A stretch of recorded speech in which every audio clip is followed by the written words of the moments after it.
సౌందర్యలహరిలోని 18వ శ్లోకం.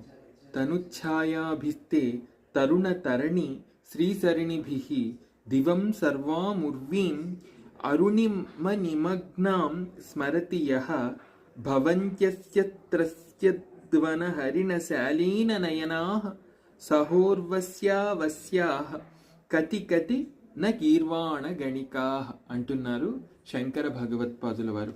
ఈ శ్లోకాన్ని కూడా పరమ పవిత్రమైన హృదయంతో అర్థం చేసుకోవలసి ఉంటుంది భక్తులు. ఇందులో ప్రస్తావించబడిన విషయాన్ని ఇప్పుడు మనం తెలుసుకుందాం. అమ్మా, అప్పుడే ఉదయిస్తున్న బాలభానుని వంటి కిరణ వర్ణమును గలిగిన నీ తనుఛాయ యొక్క తేజ ప్రవాహంలో సకల భువన బ్రహ్మాండములు మునిగి తేలుతున్నట్టుగా ఏ భక్తుడైతే భావిస్తాడో అటువంటి భక్తునికి లేడి కన్నులు గలిగిన గీర్వాణ గణికలు అప్సరాది కన్యలు వశులవుతారు అని చెబుతున్నారన్నమాట.